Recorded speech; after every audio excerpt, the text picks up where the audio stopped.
a pleasure to be with you again on the program Citizens Gate on television. My name is Toyin Banishayi Oni. Welcome you to the program this a beautiful day. Don't forget that this program is sponsored by Office of Political, Legislative and Civic Engagement. And under this office, if you send message to the Citizens Gate app, certainly some people are there 24/7 to respond to your question or whatever you raised. The program is Citizens Gate on television, and on this program, we normally engage the citizens of Lagos State and also intimate you, inform you about the programs and plans of Lagos State government. Don't forget, this program is also on YouTube. You can be part of the program. Even if the conversation ends in the studio, you can continue the conversation on the YouTube or Instagram or Facebook.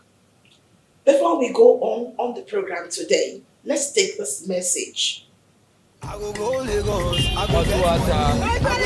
Looking for a program that would keep you informed, get you involved, and make your voice count?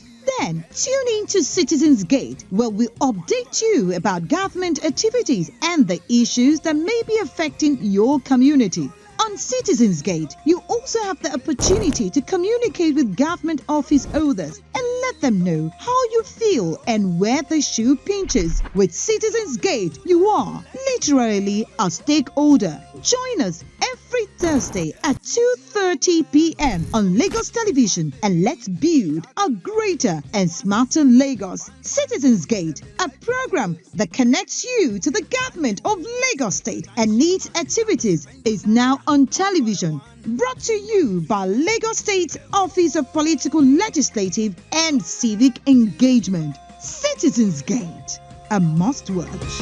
Your love is sweetness, Recently, the Honorable Commissioner for Environment and Water Resources in Lagos State, Honorable Tokunbo Wahab, visited Lagos Island with his team, and where he declared that it's likely for about 39 houses to go, since those houses were built on canal and drainages, thereby blocking the flow to Ikota River. We captured the event and we have the details in this report. About 39 housing units have been marked by the Lagos State government for encroaching on the right-of-way of the Ikota River in the Lekki area of Lagos.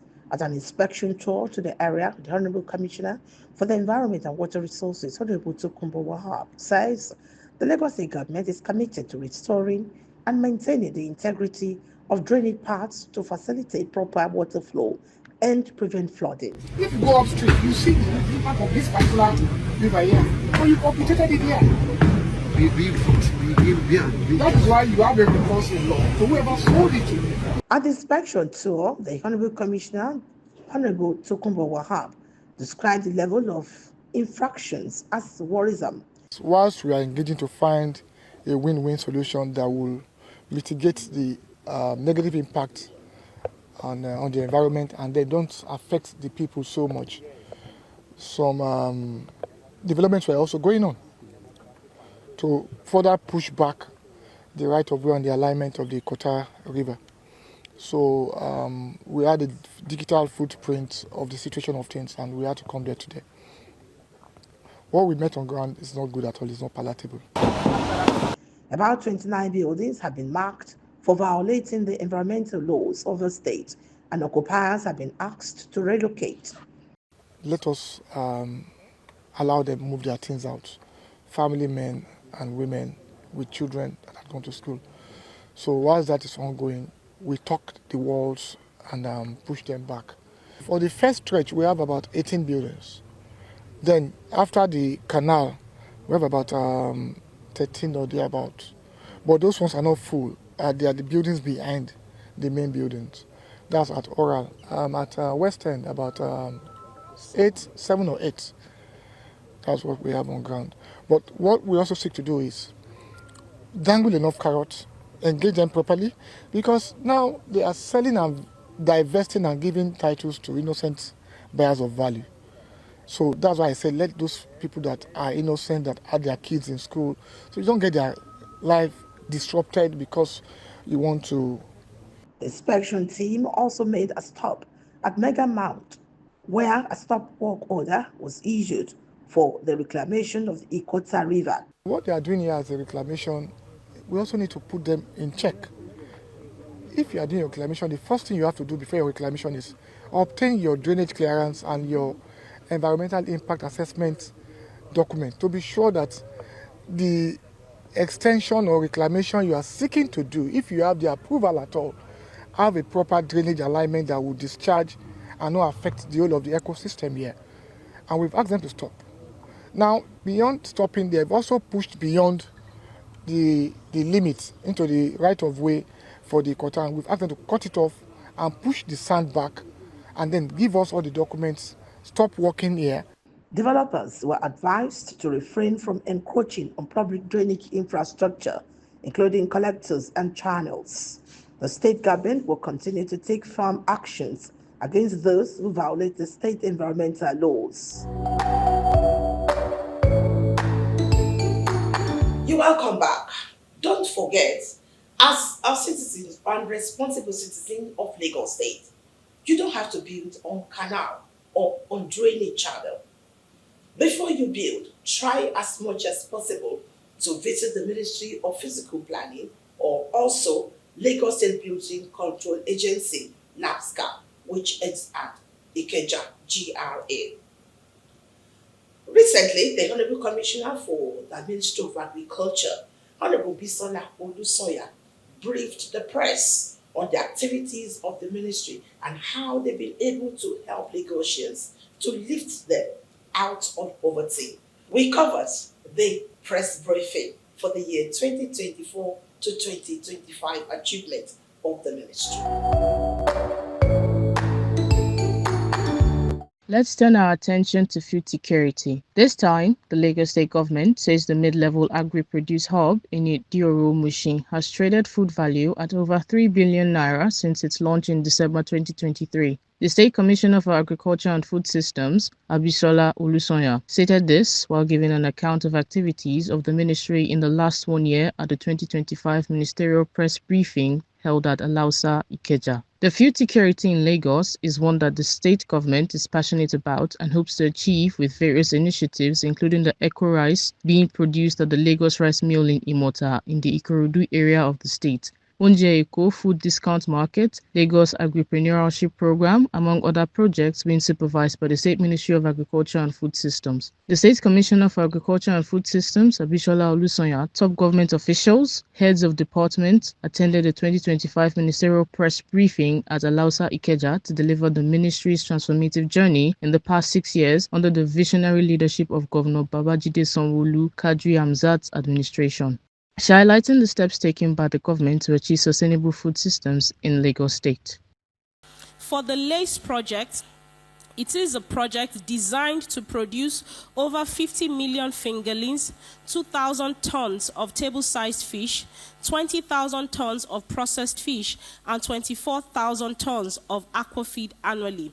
It is to support smallholder farmers, and it has the aim to empower over 5,000 of them by providing them with quality inputs and serving as an off-taker for their produce, thereby integrating them into the aquaculture value chain.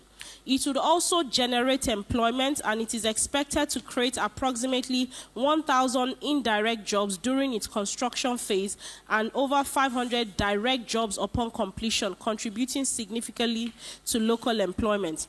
Also, with the utilization of technology, it will incorporate modern aquaculture technologies, including recirculating aquaculture systems and semi-flow-through systems to ensure sustainable and efficient fish farming practices. And it will also serve as a hub for research, for capacity building, offering training programs focused on best practices in aquaculture, business skills, and sustainable farming methods. The fifth leg would be the market access expansion, which, as you have heard me say, with the central logistics hub, with the middle level markets, Lagos is doing a lot towards ensuring that our farmers have access to market, they have access to consumers and retailers, thereby reducing the prices that middlemen put on food, reducing the margins and making food more affordable and accessible to our citizenry. Moreover, the Trade Money Initiative, which has supported 15,000 marketers, traders across 57 local government areas and local council development areas, is not left out in the ministry scorecard. Agro-processing productivity announcements and livelihood improvement support projects, as well as the economic footprint of the Lagos Central Food Security Systems and Logistics Hub in Ekpe, is also expected to provide uninterrupted food supply to over 10 million residing in Lagos. You're welcome back. On our Citizens Feedback Corner, some people sent us a message, even when the program was on the radio, that Lagos State government should please come to their aid at Etaoko Canal, Buba Marua Road, Satellite Town. Last week on the program, we showed this canal, and we're happy to tell you today that Lagos State government is a responsive government, and that they respond to any question that you raised or any message you sent to them. We have the opportunity to speak with the special advisor to the Lagos State governor on drainage services. Details of the interview in this package. I am Engineer Olakunle Olamidoshu Rotimi Akodu, Special Advisor to Mr. Governor on the Environment.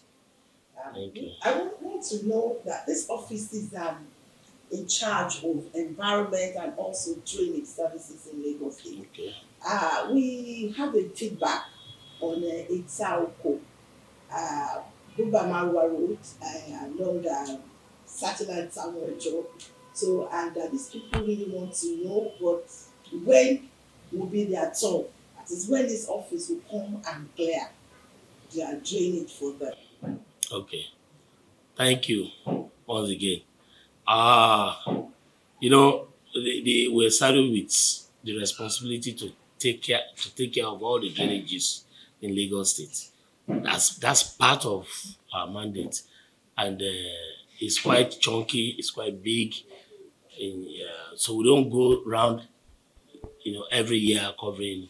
But what we do is that the ones we cover this year, we mark them and cover the rest the following year, like that. So Etaoko, yes, I think about last year or a year before, it was cleaned. It's a collector. It's a collector drain, and it was cleaned, and it has very soon we'll go back there and also look at it again.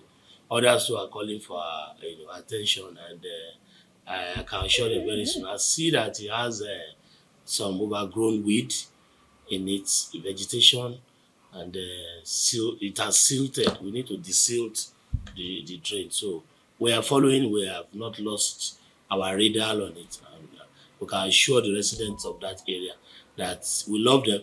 We want them to enjoy their rainy season, and very soon we will come there and also clean that drain up. The people in the area are saying that the Etaoko, that it's a canal, their own job. It is not their responsibility to clear it.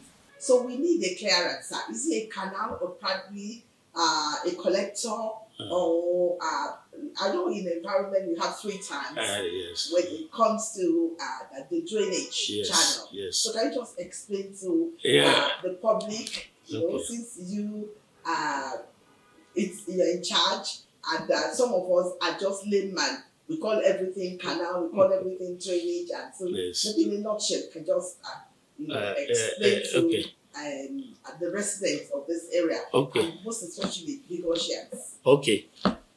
Basically, it's all about conveying water from land, upland, to the main water bodies. So what we have at Etaoko is a collector.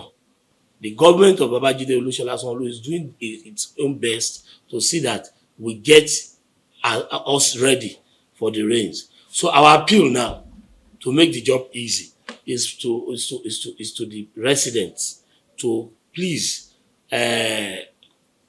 show understanding. Try to travel with us on this journey. We don't want them to, once rain starts coming, don't see it as an opportunity or as a window to dispose your waste. That's not a good habit. It's not something for them. It's not a good one for them to cultivate. Like if you go abroad, you say do it yourself. DIY. You understand? It's an ill wind. It blows no one any good. It's going to come back at you.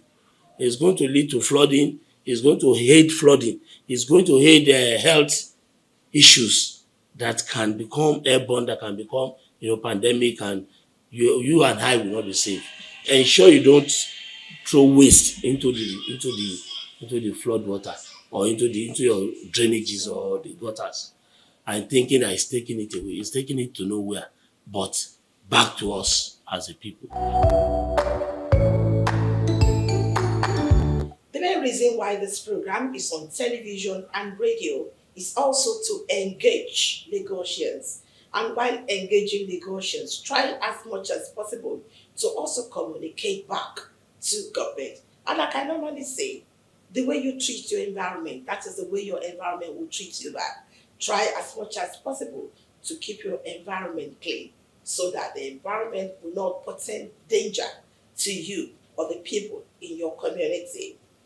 Also on the program last week, we showed you some clip. Don't forget the incidents that happened in Ikorodu, where a teacher molested or assaulted a young boy. And also, recently, it went viral where a shop attendant was beaten by about 6 men. We were opportune to interview the executive secretary who is in charge of domestic violence in Lagos State, Mrs. Titilola Rhodes Vivo Adini.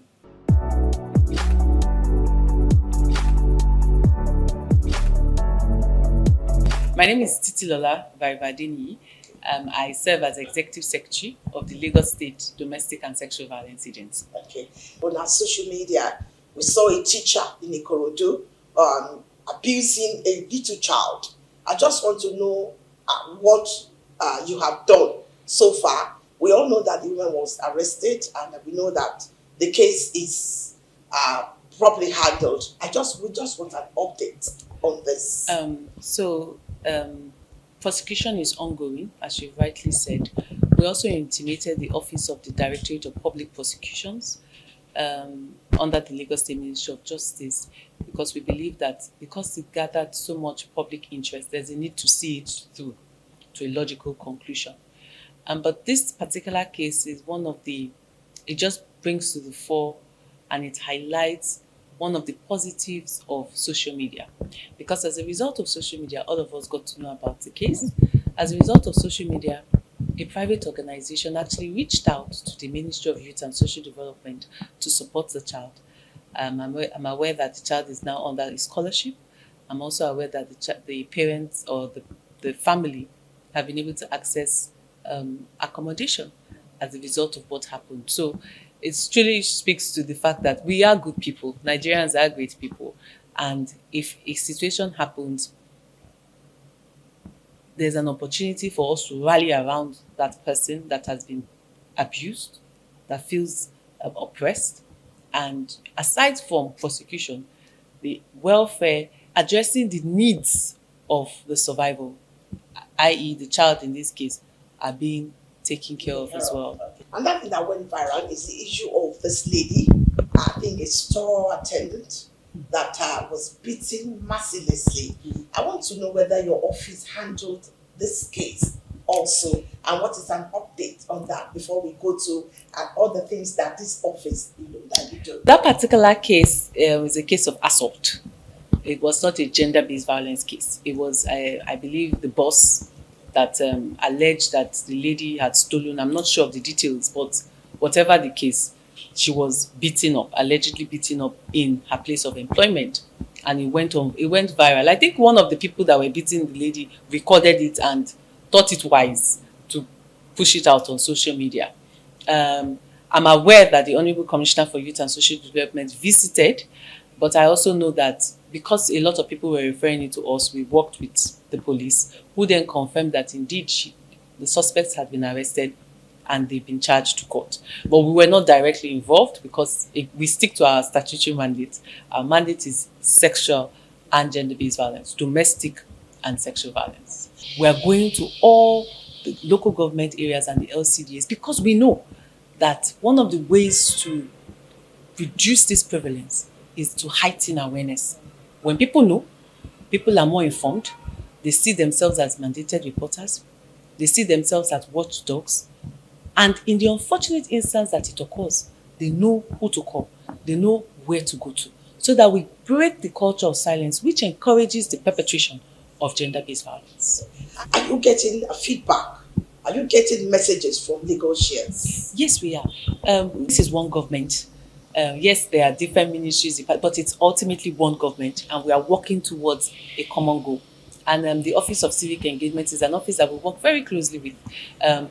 We also leverage on their empowerment programs. We have cases that are beyond our scope. We refer, and so far so good. Those survivors have been able to access either skill acquisition, or they're able to access empowerment grants or whatever support they require on their road to healing. But I strongly believe that if you look at the data, about 30% of the cases that come to us from citizens. They see themselves as mandated reporters, good Samaritans, busybodies. We encourage busybodies in DSVA because we know we cannot be everywhere. So I strongly believe that because they are seeing a positive outcome of that report, they are more encouraged to see something, say something, and do something. Thank you so much.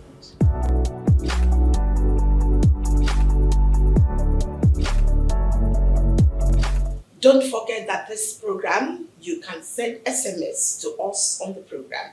You can send message to us on the Facebook, Instagram, and also on the YouTube. But more importantly, get back to Lagos State Government on the Citizens Gate app. Let's show you how to send message through the Citizens Gate app.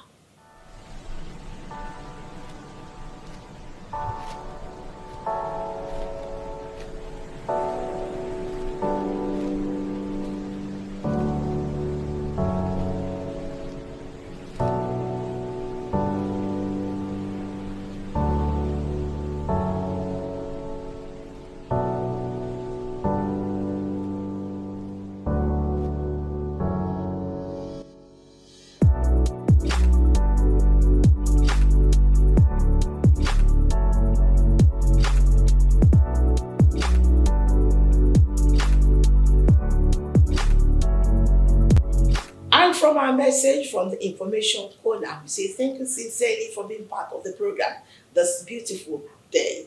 Don't forget the program ends here in the studio, but the conversation continues on the YouTube, Instagram, and also on the Facebook, and as well the Citizens Gate app. We thank you for watching. I am Toyin Bamishaye Oni.